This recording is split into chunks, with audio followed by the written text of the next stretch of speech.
And Shania.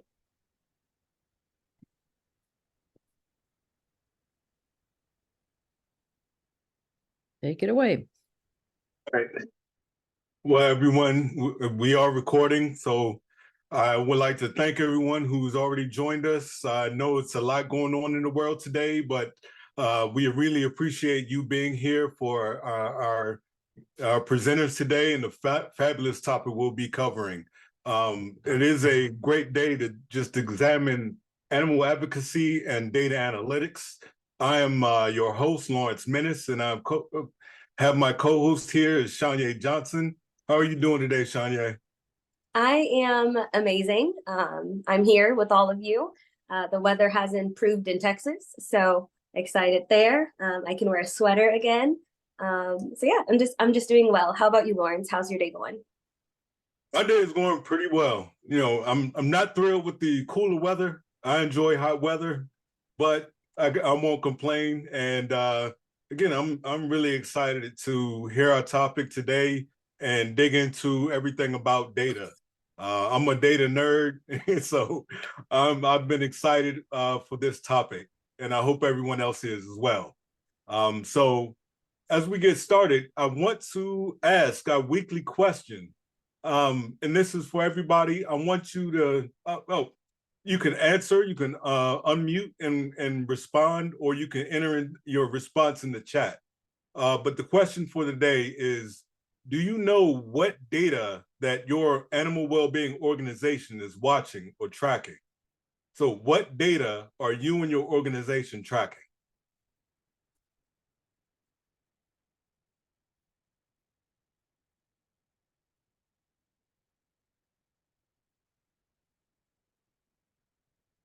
Go ahead. Sorry, Lawrence. I'm having my chat disappeared. Oh wow, we have so much coming through. Yeah. I'm seeing spay neuter numbers, zip codes, even return rates. Oh, yeah.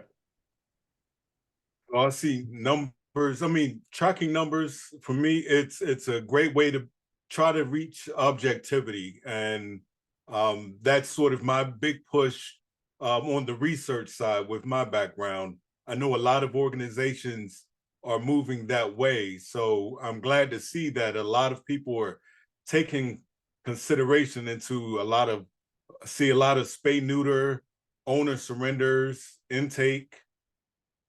Great transports, always a highlight. Also see the use of vaccines for kittens.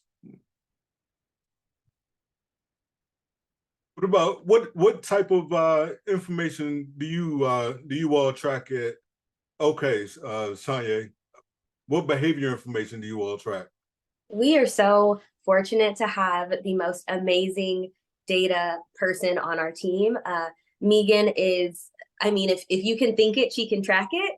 So for behavior, we're looking at how many dogs are getting out to playgroup. We're looking at how many animals are getting enrichment each day. We are even looking at percentage of pets that we have co-housed. And then we're hoping to be able to integrate that into length of stay. So seeing if, co-housing affects length of stay. What we're seeing on our end is that it does, and that dogs are leaving faster. So yeah, we're fortunate that we get to track almost everything. What about you, Lawrence? What's some stuff that you're tracking? Well, we track almost all the same data that seems to be popping up in the chat.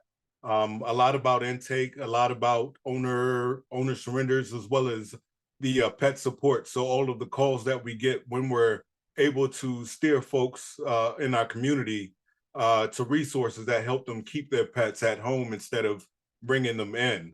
But all of the stats that you just highlighted are some that we're progressing, so we can begin to integrate as well. So we will be in touch after this, so we can talk, and we maybe you can tell us about some things that you're capturing that we may be able to use. Absolutely. We don't gatekeep over at Operation Kindness, so feel free to reach out, and we'd be happy to chat with anybody that wants to start tracking some too.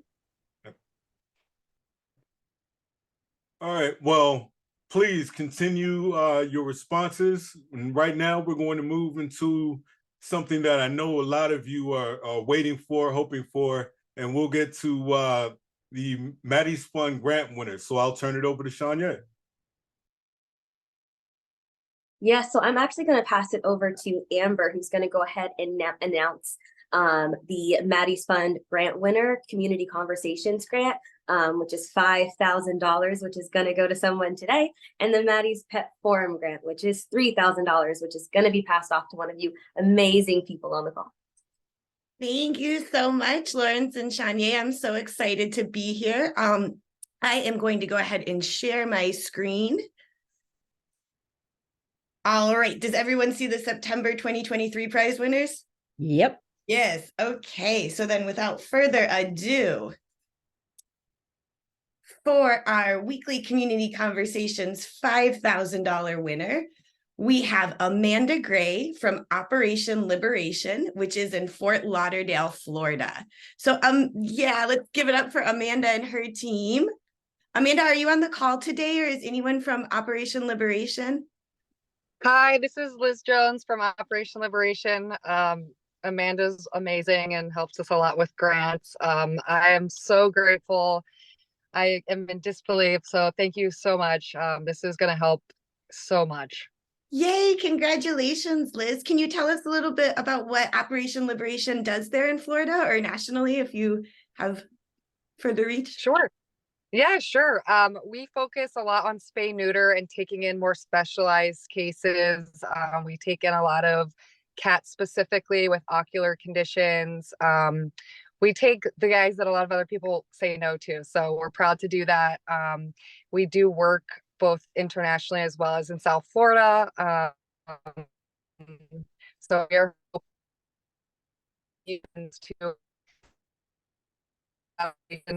for that siblings that were all born with a congenital eye condition. So they actually will be going under next week. So this couldn't have come at a better time because 3, as you can imagine. Totally. Well, congratulations, Liz and your team. We hope those little kitties do well under their surgery. And thank you so much for joining us on the call. All right. Thanks, Liz and Operation Liberation. Yes. Well, now I am going to announce the Maddie's Pet Forum winner, which is a $3,000 grant.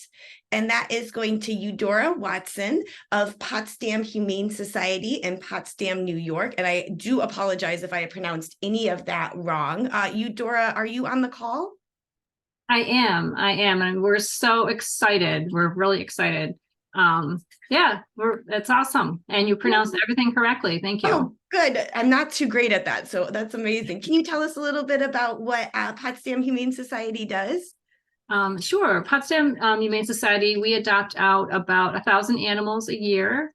We had been pretty big on pocket pets, but we've had to back off on them because our cats are sort of overwhelming the hallways in the pocket pet room and things. Yeah, so we have a small foster program for pregnant cats and kittens, and we're hoping to build a better foster program for dogs. But we have a over 97% save rate, so we're pretty proud of that. We're small, but we work hard, and I've been there about 2.5 years as a volunteer, and I'm just always humbled and like almost shocked at how compassionate and hardworking people are. We could not agree with you more. And congratulations to you and your team, Eudora. And I'm sure you've seen some of the resources for foster programs on Maddie's Pet Forum since you've been on there a lot, but definitely encourage you to check that out. I'm going to go ahead and stop sharing. Congratulations again to all our winners. And Irene's dropping the links in the chat so you all can have a chance to win on an upcoming call. Thanks, everyone. I hope to be able to congratulate some more people next week with my other co-hosts. So definitely make sure y'all are putting those entries in. We are actually going to hop right into our national update. So if you have a national update, feel free to jump in, unmute yourself, or post it in the chat. If you are unmuting yourself, just a small reminder to make sure we have enough room to share with everyone to keep them about a minute or less. and any additional information you can post in the chat and on the forum. So we'll go ahead and open the floor. Let's see if we have any coming through the chat. Hey everyone, I do have an update for us. I'm with Good Pup, and this Friday we are going to be resuming our webinar series, and we're going to be doing kicking that off with a conversation with Kelly Bolin on proactive post-adoption strategies and support. So that will be this Friday, the 20th at 2 p.m. Eastern, and I will drop a link to sign up in case you're interested in the chat. We also record all of our webinars, so I will put a link to where you can find all of our past webinars as well in the chat. So hope to see some faces there. Thanks so much, Morgan. Hi, everyone. This is Jennifer Comas from the Humane Society of the United States. I dropped this in the chat already, but just a reminder that registration will be opening in the next 1 to 2 weeks for Animal Care Expo 2024. And that advanced registration will come with a significant discount. So we welcome you to register as soon as you can. Animal Care Expo 24 will be in San Antonio, and that is from May 15th through the 18th.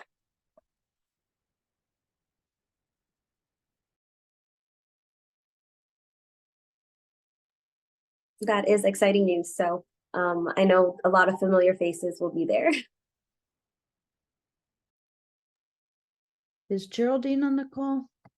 De Silva? I don't think so. Charlotte, were you going to announce something?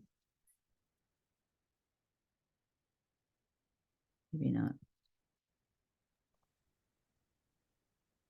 This is June Thomas, and I'd like to mention, and I'm posting right now the link, but Maddie's forum has agreed to host a transport-specific page within the Maddie's Pet Forum to let people who are involved in transport, all aspects of transport, be able to better communicate with each other, to raise issues about logistics and things like that. So that just went live. Let me see if I can share my screen. Let me know if this works. But anyway, this is, I've put the link in the chat window, but this is the page, and all it does is consolidate all the information that's already out there. That's from some different discussions, the resource library, Maddie's University and such. So this is kind of a one-stop shop for those people like myself that it's all about transport. Thanks.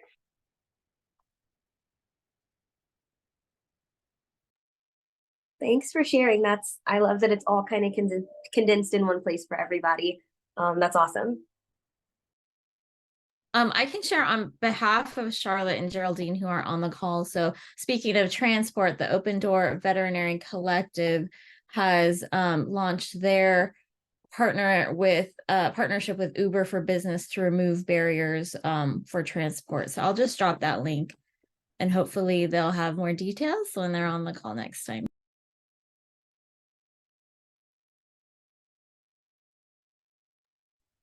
Thank you for jumping in, Irene.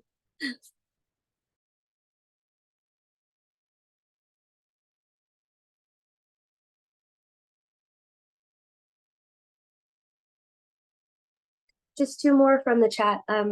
Just make sure y'all pop over a small international update from Coder Kitties. Just celebrated its 5th anniversary and 10,000th sterilization surgery of cats in Montenegro. So thank you, thank you, thank you. And it looks like there's a couple more, so make sure y'all pop over. But we are going to head into, I believe, Lawrence, we should probably introduce our speakers. So I'll go ahead and start. I want to do a fantastic introduction of our wonderful team from Faunalytics, which is an organization that is, driving on research and driving on data analysis and having that integrated and supporting animal advocacy and animal welfare organizations.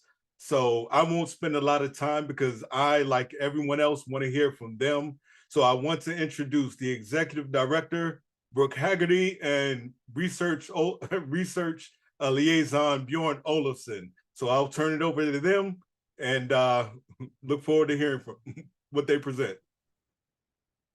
Thank you so much, Lawrence, and thank you everyone for giving us this space to talk to you all today. We are so excited to be here, and I just love the vibe of this call. Everyone is so kind and supportive of one another, and we hope that we can be supportive of you as well.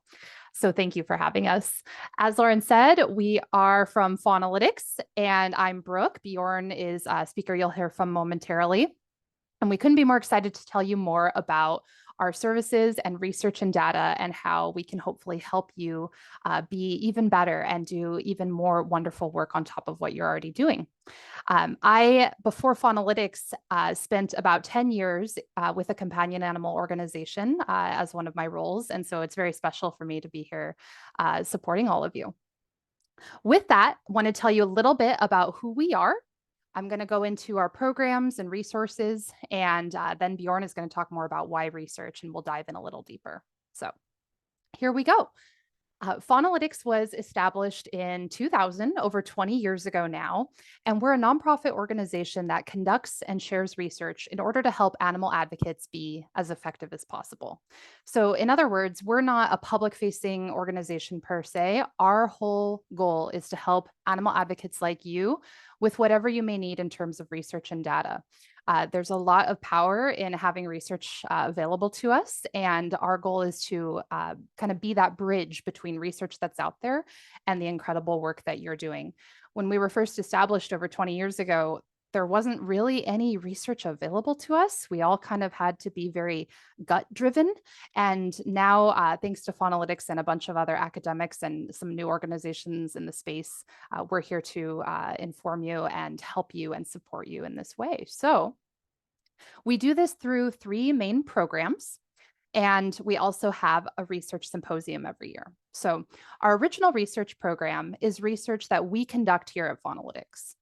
And it's something where we are very, very specific about the research that we do, because as you all know, we only have so much time and money and resources to execute our programs. And similarly, we're only able to conduct about 8 studies a year. And most of our original research focuses on farmed animal topics. This is largely because of the scale of the issue. There are about 73 billion land farmed animals that die each year. And so we do invest most of our original research into farmed animal topics. However, we also conduct, Jenna, if you could go back 1 slide real quick, thank you. Jenna's behind the scenes, she's our amazing comms manager. Our original research also touches on meta topics, though, studies that we think will be helpful no matter what area you're focused on. And I'm going to talk a little bit about one of those studies later on today. Our research library, however, focuses on every topic you can think of. So our goal here is to curate external research so that advocates don't have to spend a ton of time finding academic papers, reading through pages and pages of academic jargon. Instead, our research library curates the most important research, summarizes it for you, and gives you actionable takeaways. We also have a research support program. There's a lot of excitement and awareness about research, which is really great to see, but sometimes it can be more challenging to actually figure out how to apply research to your work. And so that's where our research support program comes in handy. And I'll talk a little bit more about that in a few slides.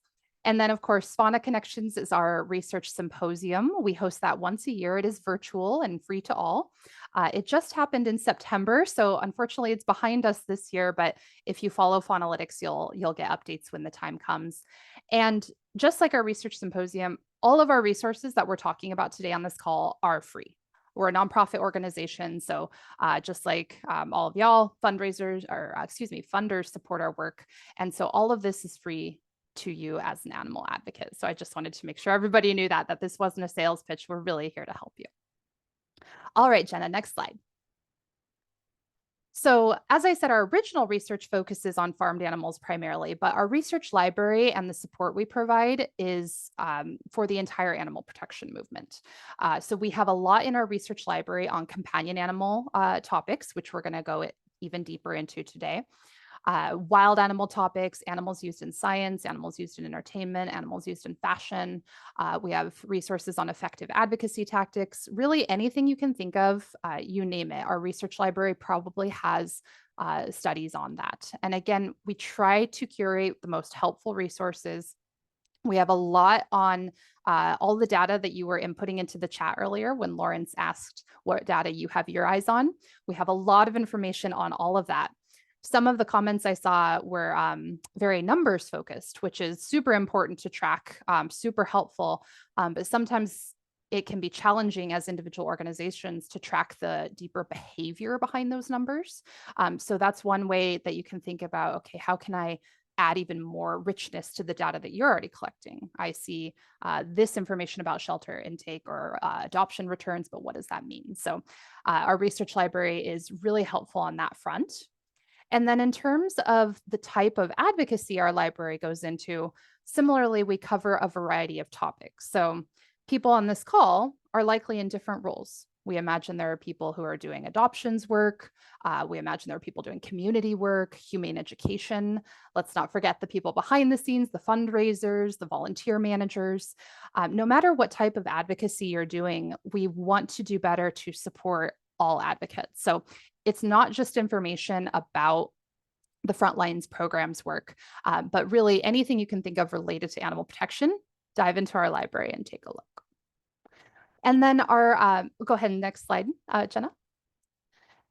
And then in terms of the tools we offer and the resources we offer, I wanted to focus a little bit more on what we thought would be the most useful to this group.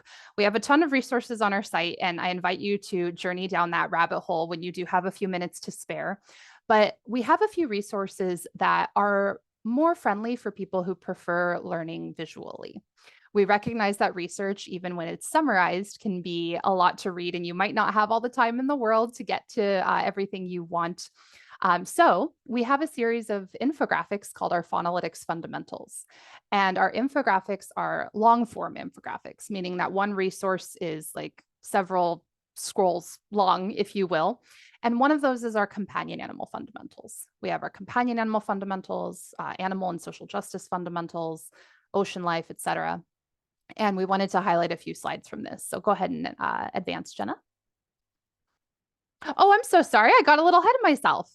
I wanted to tell you about our companion animals so much because it's like my favorite resource in the library and I got ahead. All right, back to reading. I'm so sorry to do all this to you. So in our library, we wanted to give you a little snapshot of the interface to help you find what you're looking for. So we cover a bunch of different categories, as I already said.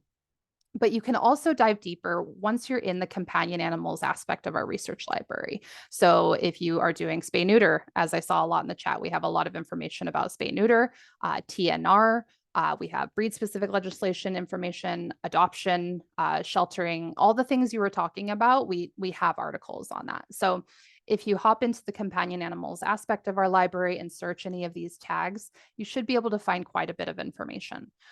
We're also working on translating a bunch of our work. We haven't done so to a huge extent, but we are working on bringing more information in Spanish and other languages to our library. And in the next 6 months or so, we're actually going to launch a redesign of our site with even better search functions. So do stay tuned for that resource because it's going to make your life a lot easier. But if you do find that you need help finding something, we are here to help. So again, just get in touch. We also cover, like I said, fundraising and behind the scenes aspects of nonprofit work. So if you're a fundraiser versus say an adoptions counselor or something like that, we have fundraising data for you as well. Faunalytics conducted research on who donates to animal causes and why, what inspires them to give. So if you want to dive deeper into that line of information, you can find out not only who's most likely to give, but who might be willing to engage in fundraising above and beyond? Who might fundraise themselves? Should you be asking for funding from your volunteers, for example? There's a lot of different opportunities for us to think about the people we solicit donations from. And so we have research on that as well. Go ahead, Jenna.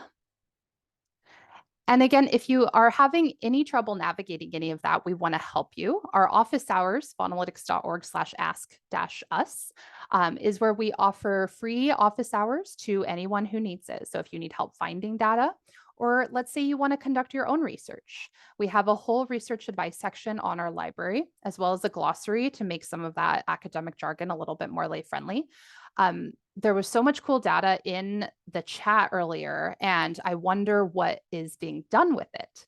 So some of you might have plans for it. Some of you might track it with certain purposes, but some of you might be wondering, what do I do with all this data now that I've collected it? And it can be really challenging to actually get to that and dedicate time to doing that. So visit our office hours. Our content director is essentially our librarian, and he can help you find anything you're looking for. And then you can also talk one-on-one to one of the researchers on our team if you want help either conducting your own research, maybe you're doing A/B testing, or maybe you need help figuring out what to do with all that great data you've collected. We're here to help. All right, go ahead and advance, Jenna. Okay, here's where I left off because I was so excited to tell you about our companion animal fundamentals. Go ahead and share the next screen, Jenna. So this is one example of one of the infographics that's in our fundamental series, Attitudes Toward Companion Animals. What do people think of these animals? Where are they getting them? Do they spay and neuter? What do they think about animal protection legislation? Go ahead and advance, Jenna. The next one, I believe, is puppy mills. What is happening on that front? How can we dig deeper into that issue and getting people to adopt versus shop? Go ahead and advance, Jenna. Breed-specific legislation is another example of what's in the companion animal fundamentals. And so what I want to illustrate here is that these resources aren't just helpful internally, but externally as well. If your organization is focused on one of these issues, research can be really, really great at illuminating the problem. All of us on this call already know about these issues. We know that these are deep problems that our community is facing, but the public might be a little bit behind us. And so it's really helpful to have visual resources to go and share. Or if there are people on your team that are perhaps newer to this line of work, if they're not a seasoned veteran and they have no idea what is going on in this type of issue, that this is even an issue, et cetera, our companion animal fundamentals are a really good training ground resource to start with. So wanted to drop that in particular because it's such a beautiful resource. And we're actually going to be updating it next year with updated data, new data. So it's going to be even better. So be sure to check that out. And like I said, if you want to share this publicly, if it's helpful to your work, we of course encourage that. All of our resources are here for you to use as you need.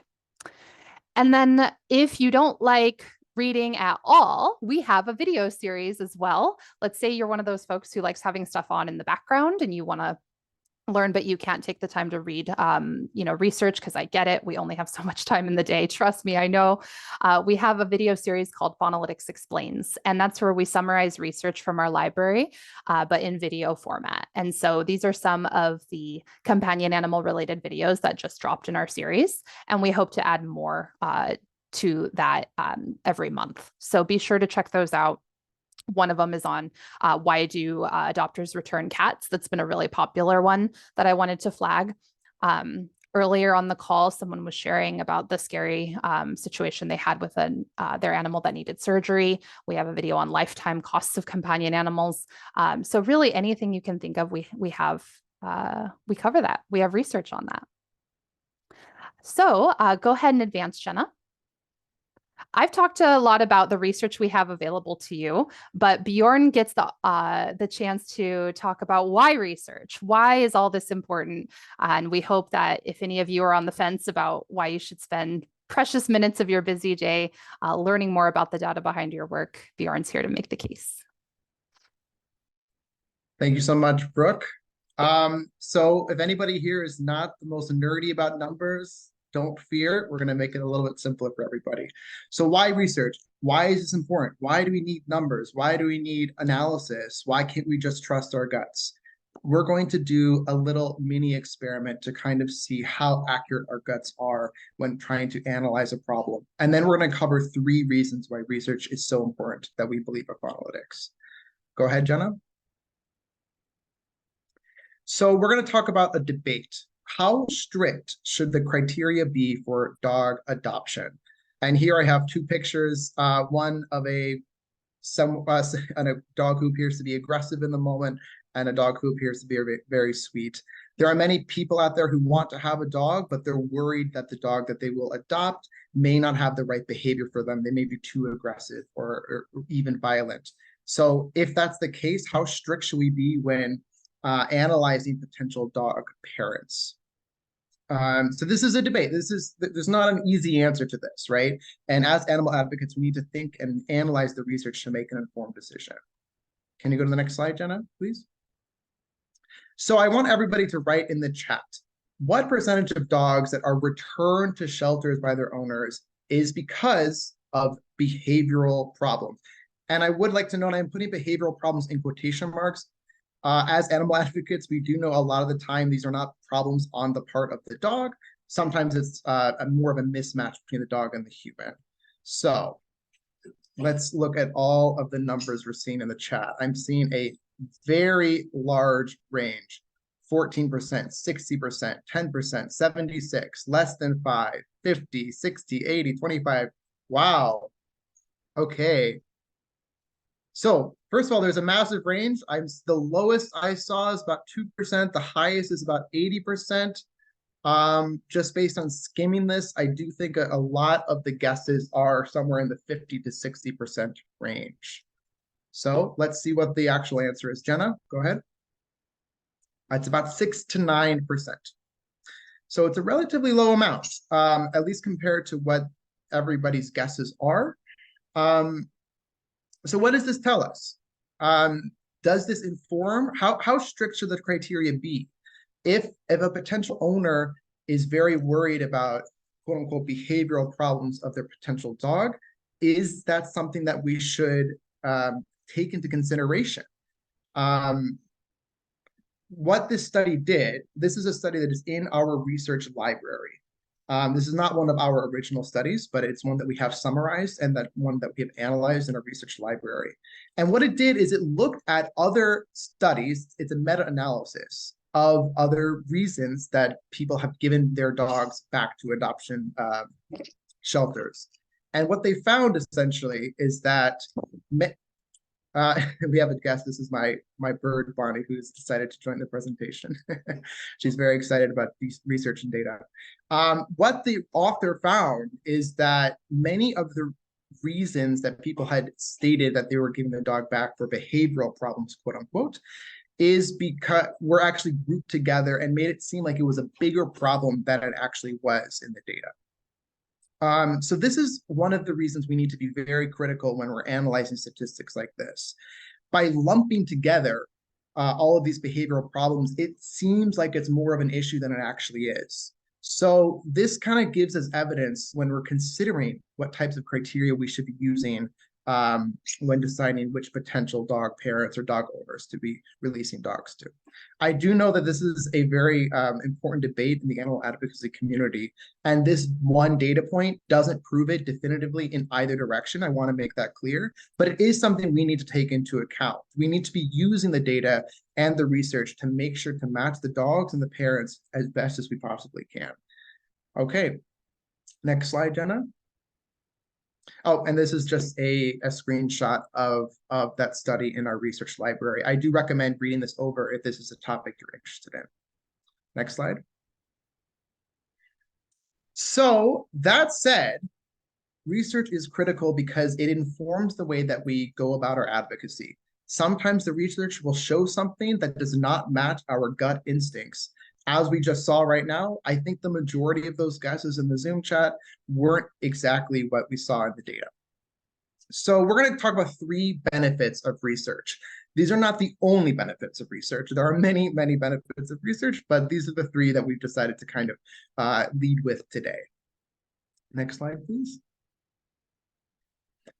Number 1, using data to understand the problems.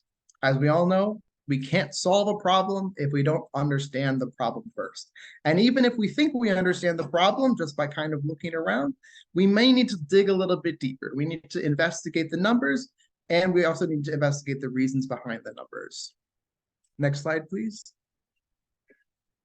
So to demonstrate this, I'm going to be going into some shelter data. This is from a study conducted in 2021. After, as we all know, the pandemic resulted in a large influx of adoptions and new pet owners getting new pets during the onset of the pandemic. This is not our study, but we did summarize it, and we did make an infographic for this one as well to make it more easy to understand. Go next slide, please. So where are animal shelters getting cats and dogs from? So we made a little pie chart here. For cats, we can see that nearly 50%, nearly 1 in 2 cats that ends up in an animal shelter is a stray cat. The remaining cats are surrendered, transferred, seized, or returned from a previous adoption. Is that the same with dogs? Next slide, please. A little bit. The strays now go down to about a third. It's about 1 in 3 dogs, 35% are stray dogs that come to the animal shelter. But we're seeing a larger amount of transferred and surrendered dogs. So what does this tell us as advocates? If we're trying to understand the problem, where the animal shelters are getting these pets from, these animals from, we can see that strays are a much larger percentage of the animal shelter occupants for cats as opposed to dogs. So this just kind of helps us understand the problem with a little bit more clarity. And again, this is not the only data point we need. To understand it in complexity is going to take far more than the 30 minutes that we have today.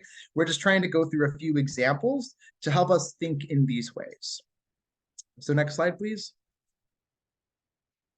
So what is the ultimate result of the animals when they are put into animal shelters? We can see that about 400,000 dogs are adopted, but unfortunately some are euthanized, transferred, returned, or died.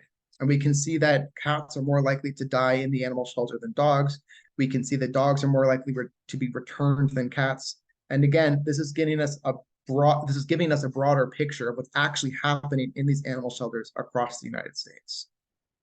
Next slide, please.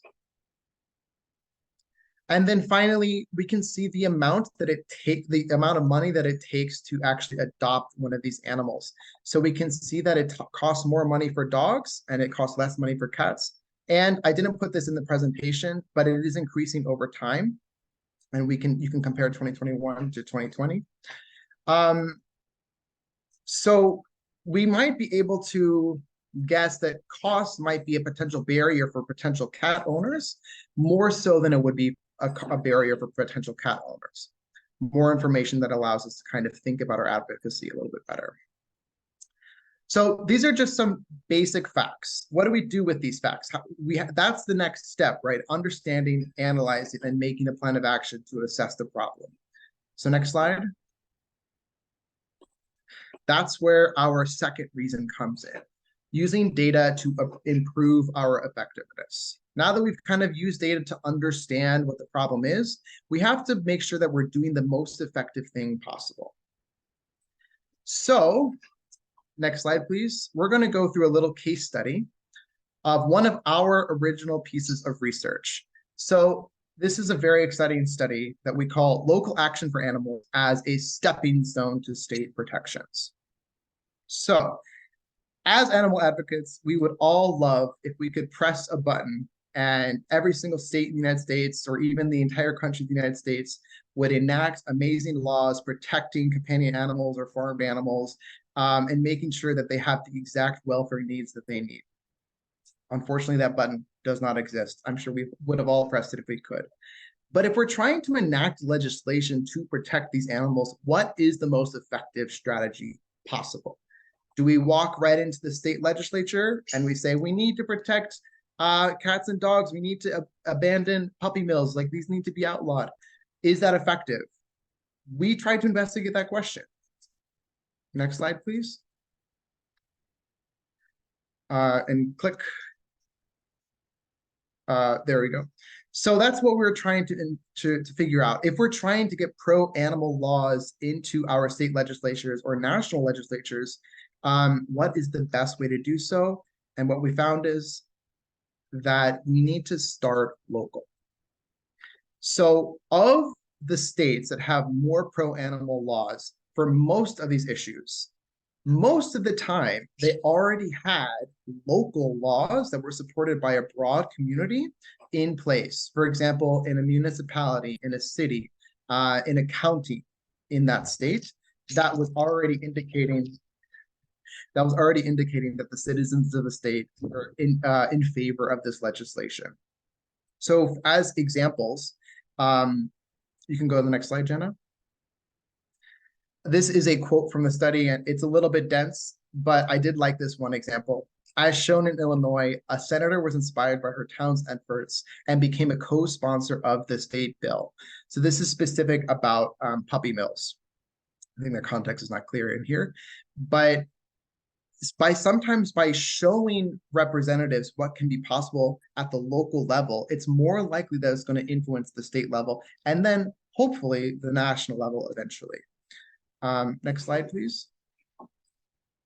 So if we're trying to ban puppy mills or unethical practices on pets or farmed animals or specific things like foie gras that are very unethical to geese, for example, using local laws as stepping stones, we found in our research is a more effective strategy than going to the state legislature, the state congresses directly, because by creating local ordinances, it gives more credibility to the cause. It makes it more likely that the state representatives are going to take this seriously. And we find that this is a very effective model for creating change for animals. So this will allow us to be more effective as advocates. This is a political example, but we can say we can do similar studies for this, and we have done similar studies for this, for sociology, psychology, economics, anything you can really think of. Okay, I believe that's it. I'm going to pass it back to Brooke to chat about the third reason. Thanks, Bjorn.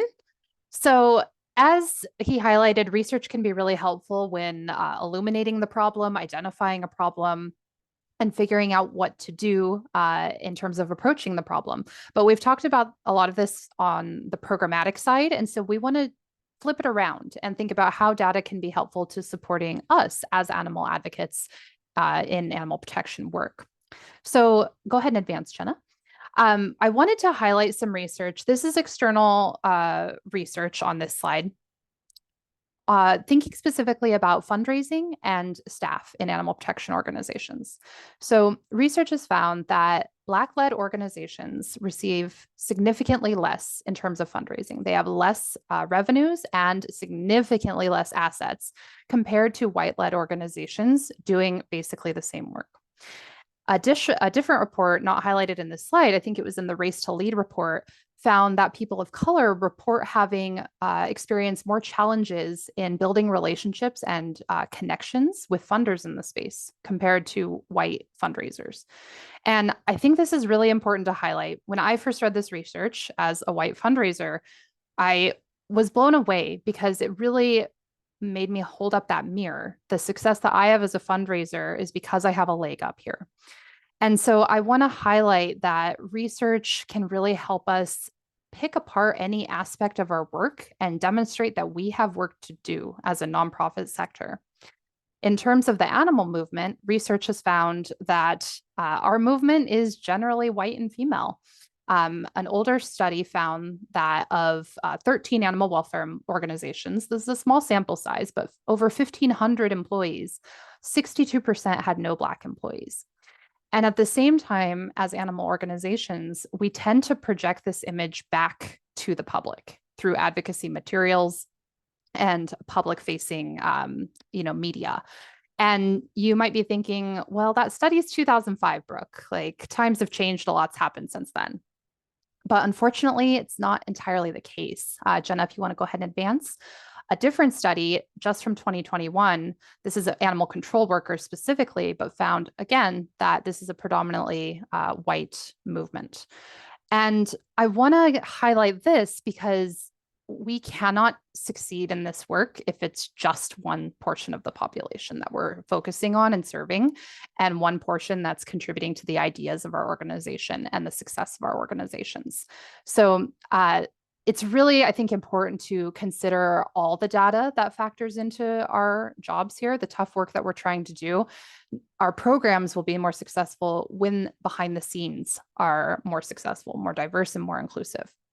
So if you want to go ahead and advance the slide, Jenna.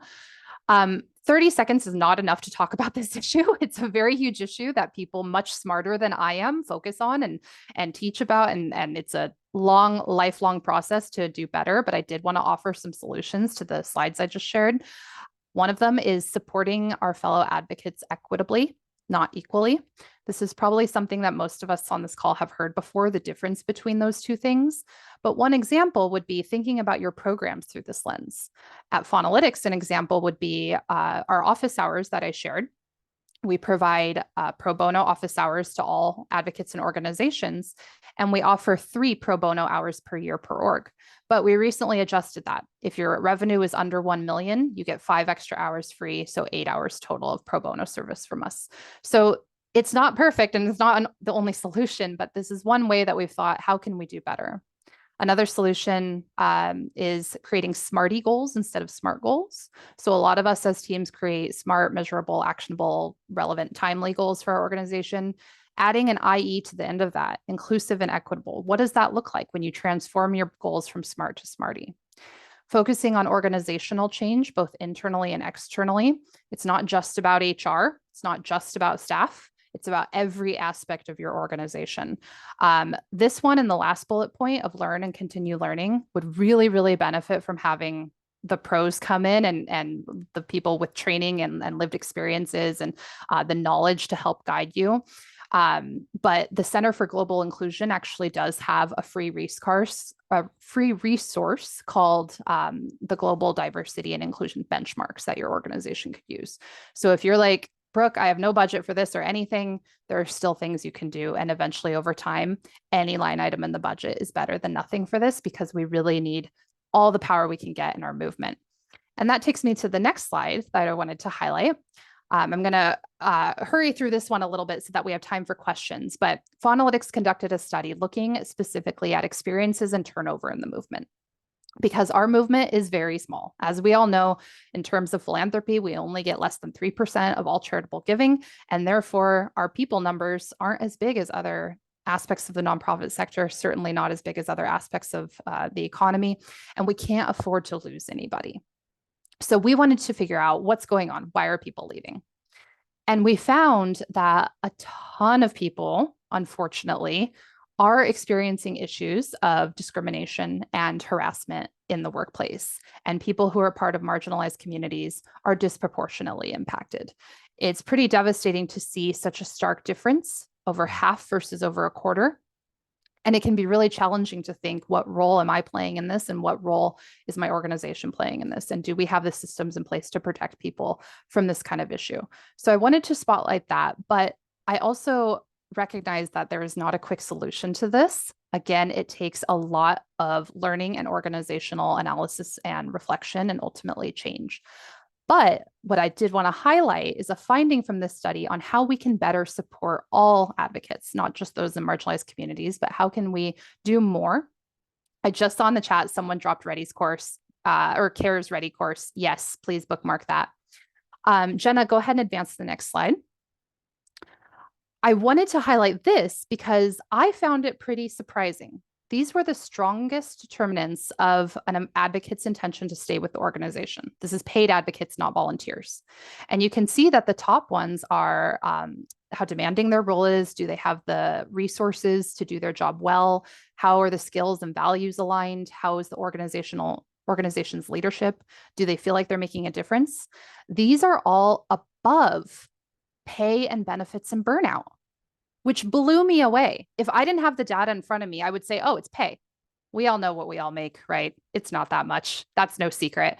I would have thought that pay would absolutely be hands down number one, the reason why advocates are leaving, and burnout, because this is hard, hard work and you're all amazing for doing it. And a lot of the times it's just not sustainable. And these are numbers 6 and 7. on this list. So I wanted to put this in front of you because this is just a great example of how data can be shocking compared to our gut feeling about something, and how there might be opportunities to take a look at the data, step back and check our gut and say, actually, turns out 1, 2, 3, 4, and 5 are something I've been overlooking and need to address those. So that was a very quick overview of some of the more meta topics we've covered in our library, or excuse me, in our original research. I'm going to turn it over to Bjorn for closing. And while I have the mic, I just again want to say thank you for all the work you're all doing. We're really glad to be here and to support you. Over to you, Bjorn. Thank you, Brooke. So if you have any research that you think would be helpful, this is actually very similar to the question Lawrence asked at the beginning. We have similar minds this way, I think. What research that could be done to benefit you in your advocacy or your organization's advocacy? Just kind of brainstorm, like, what do you think would be beneficial? You can go ahead and put those in the chat. I think it's always good to just have a little brainstorming sesh to kind of get the ideas flowing. And then while you are thinking and writing, Jenna, if you could go to the next slide. Here is how you can reach us, because this is the most critical part. If you want to contact us, you can come to our website and just go to the contact us. I recommend you subscribe to our research alerts. This is a once weekly email where we summarize all of the research that we have added to our library. Again, our library is focused on all types of animals, including companion animals. So we're going to see lots of different types of research there. Follow us on social medias. We're at Faunalytics, Instagram, Facebook, X, whatever you happen to be using. And office hours, I want to give a special highlight to this one because I think this is the most critical thing. If you are unsure of how to understand research, how to do research, how to analyze research, how to apply research, all of the above, come to our office hours. We have 5 people, I am one of them, who are able to kind of break this down, find data for you, analyze it, however you want. We're here. It is 100% free. And we don't bite, I promise. Okay, and that's about it. Thank you so much. I really enjoyed speaking here today. All right, well, I want to thank both Bjorn and Brooke for a fantastic presentation.